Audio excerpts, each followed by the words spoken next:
Yes, Dada, yes, father is DJ Mambo the King, and right about now in studio, Tina C-Flow, Maizia. C-Flow is a different type of artist, guys. You need to understand this. And it in the Nyorema words of anything Zaroda could rap and tonight. Maizia is a Zimdancehall artist, Arifuti rapper is just like a jack of all trades. So yeah, man, get ready for this. C-Flow, yeah, you ready? Always, Papa. As you said, Nenchmo Kanda emulator and it. Yeah. Night. Atisi fulo chimbo imba futi nezo Nike. Ndoputitsa mavhiri ndakuitonge spike. Varati dzindoraidha biti hunge pabike. C-Flow kupisa pacho kuita palo bike. Hanzinda pinda ndakapfeka iro kazi Gogan. Hanzinda kuchisa panzvimbo ndakuita Hulk Hogan. Malebo ari mbutsu kuita unge iro Jordan. Koma chapisa kuwera unge River Jordan. Hanzi mudumbo ndakapfeka futi iro Vans. Chishuwo kuda kupinda futi icho mabands. Hanzi muhongwe tarisa handina futi masenzi. Vichaita boli chanamata futi na tenzi. Hanzi tarisa chapfeka lebo futi na Adidas. Pandasvika namba mambo ini ndova biga. Hanzi pasi hakuna munhu wani wandoriga. Tarisa fispani pita simba kuita unge umaka. Hanzi nda drivers bezi futi kana idzo Toyota. Varati dzegu ndinakuita ngikisia Toyota. Ndikumbira kuimba please ndapota. Varati dzemangoma aya ndoita zvekurota. Hanzi chimbo imba futi nezo Nissan. Nonamato na Mwara ndinamato naho Satan. Ndondisesidaina dzokonya iro wrong button. Tadzowa kuita kunge Buju button. Hanzi sifulo chimbo imba nezva Mr. Bish. Hanzi charamba chinako nge rice nefish. Koma chepisa chigezera moto kana mdish. Varati dzekutamba naka fish. Hanzi chimbo imba futi nezveredi. Ndoma henesa ndidhakwe futi nezedi. Mangoma chacha chakabanira mugedi. Ndochama mabhebha ndichamekiblegedi. Hanzi fulo chimbo imba futi nezveblack. Mvura mubhaketi hamuna inonochera kutepi. Ndikafamba apa ndofamba nekamwe kastep. Zvobva zvangoshamisa mana zvatombobva nepi. Handina mafanisi cause handisi Mr. Bean. Zvekuimba musandibvunze ndakatanga rini. Kumashure kwedu uku hanzi kune green. Tarisa kubaka ngomoto yeparafini. Hanzi fulo chimbo imba nezveorenji. Chakanakira mapikizi kana orenji. Angowagarise pacheya kana pabenji. Handisi stranger paura handisi strange. Waratidze chimbo imba nezvekala yeblue. Wotsiyisori zvenyu ndabva ndabatwa neflu. Kundibvunza uri sei ndoti evening school. Remember back then tichikubva kuschool. Hanzi changa chiri chimdhara icho Emerson. Hanzi chekupema kuita kunge Madison. Hanzi ngoma chapisa pandiri haumbotoni. Hatiite zvenhando hatione poni. Hanzi mangoma chachimdhara icho kamugabe. Chaiti taurira pana vaunika musabe. Patitatarisa tasvikanga nehanganwe. Papepa chopa taita dzamisamisame. Hanzi ndakutora ndine mhanza kunge Jacob Zuma. Hanzi gitarisise kamera gara Zuma. Hanzi gara Puma futi ndine Zipuma. Pfeka butsu dhidha mugumbo kana albuma. Hanzi ndine chick kuita unge Ramaphosa. Varatidze anditombopotsa. C-Flow mangoma unaka futi ndimbotsotsa. Ende mamangoma kupisa kungepa. Hanzi ndotinda mudhara ivo Julius Malema. Hanzi ndiribo handina umboita fema. Ndinoimba pasina kanombofema. Tarisa kumberi kwandinoenda ndinoema. Hanzi chimbo imba nezvamukoma kachamisa. Pa freestyle agesa pana nondimisa. Kudondisaiza ndinotokuma anyway, black class C-Flow talking extra thing to the ex-vaga. DJ Mambo. Yes, Dada. Bango Yeah. I see one on studio. Boy Flow talking extra thing. C-Flow in the building. Papa. You know what's happening at Imire. Maizia. Freestyle after freestyle. Yeah. You know. Tukupe mangwe footage. It's fine, Papa. It's Tukupe mangwe footage. C-Flow is already ready. I took a song to tag a songwriter with way. I'm going to songwrite and do my freestyle, but telling to be my guest nila. I'm just going to check it out. Yes, sir. It's a song in the big, right? Yes, sir. Hey. Ready? You're ready? Yeah. I'm ready. C-Flow. In a studio. Alright. C-Flow. Imbra.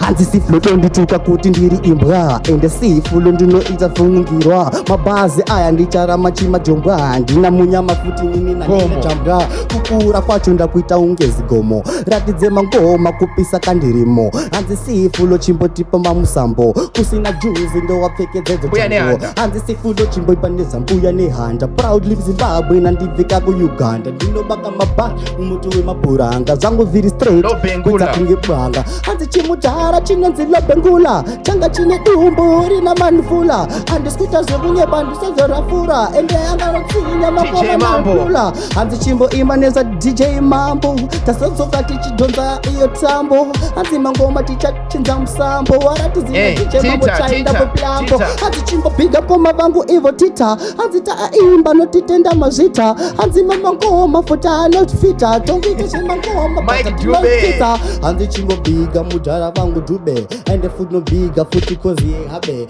ngoma ndichapisa tapependa blabe zanupie pasapute yamugabe hanzi chimbo imba MC Tex kusaiza nchakubhadharisa itex handikwire kombi ndozvikisa tex varatidzire mangoma pinda ndidonza muresi hanzi chimbo biga futi nezve high drive nangosvika panzvimbo bvandipa chi-high five hanzi mangoma pisa beres nebapline 5 handina mukadzi chishuvira chitakanga hanzi chisiflo chimbo chinja futi iyo flavor mangoma charamba ndichirowa futi forever whatever tokuberes tapeperos dopeva hanzi sifulo ndimboneva tekehanzi chimbo biga futi nezabosiala mangoma chawapisa bina bionclara takagara pachiya kunogara kamutara tushuo driver futi iyo navara hanzi chimbo sapota iye taps gava ticharuma mabhasi kunge ndiri gava 24/7 nditiri kapapava tagara takachena kunge tapata bhava hanzi chimbo biga shepadi iye wata charamba chingoma futi tetichibata tinopfeka maleba tpfeki patapata ngoma kutoraya chibata parwatata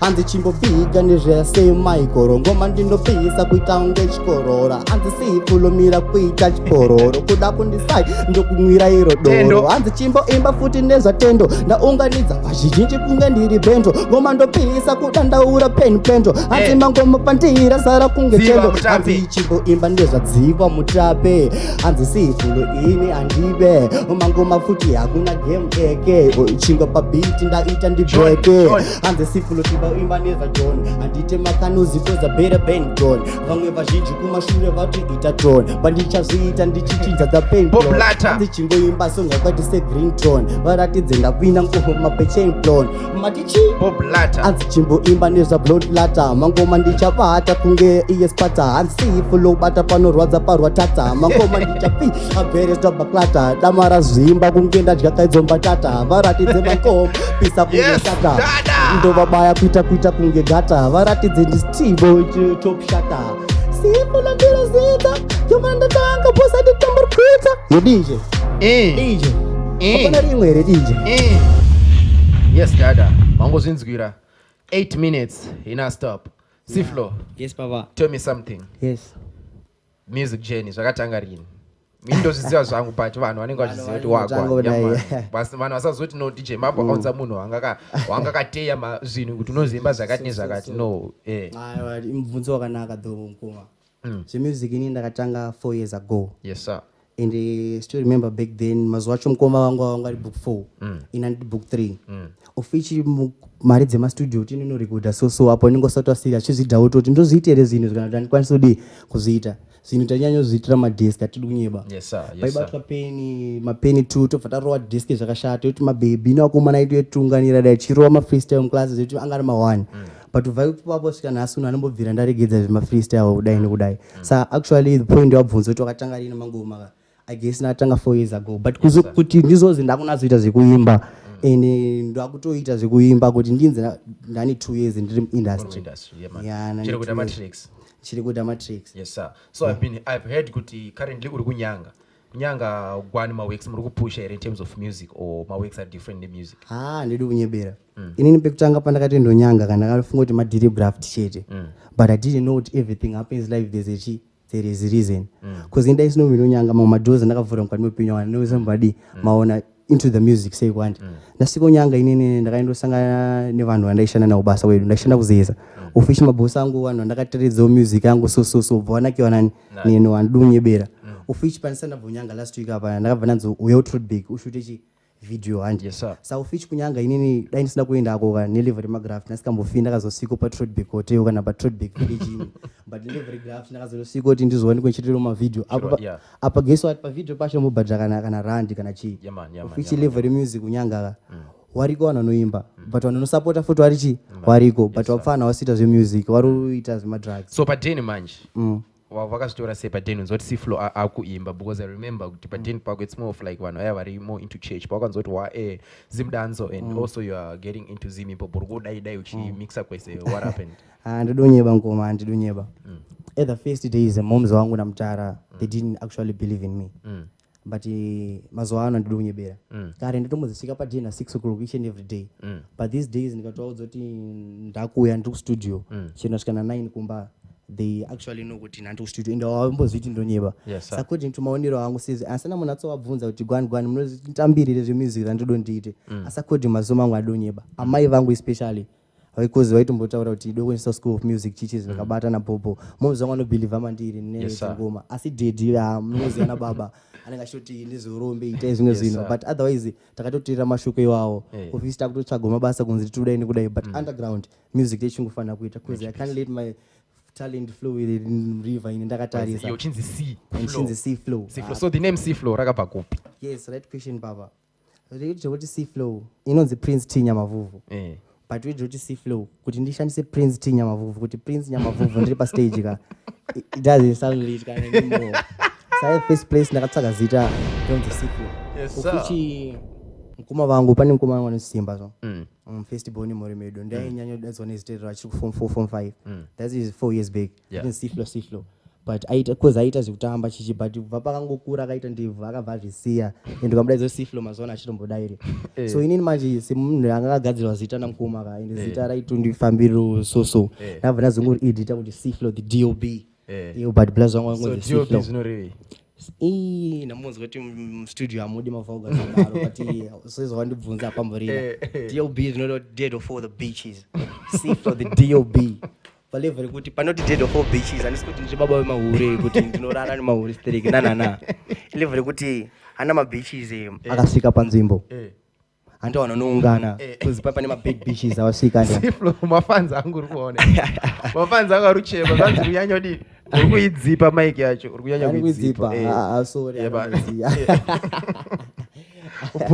hapana so inini ndozvanangu inspire kuti so where do C flow actually come from bars and of flow dead of all beaches kuti dead wekufa DAD dead of beaches palevel concept ona tereraze concept yacho iri pakuti ona pakanzi pasvika mabeaches around munhu anenge asida kutotino ari kuenda ka asida kutina anototina chete because pasvika machi mabed beaches right so according to inini handisi ndiri beach kana ndimtsikana this and that na expression yekuti pandosvika makuda kubaya makuti bye but pandosvika inini unotombomira zvekubaya ndo pane point yacho but C flow did vauya ende pa C flow wacho ndandotry explain kuti mabhazi kwandira ndinyore ende pama interview katonga ndotomafariro because maybe kune masongwriter konzo vachifana totibatsira so because inini I'm based on my freestyle saka pa level rekuti C flow C flows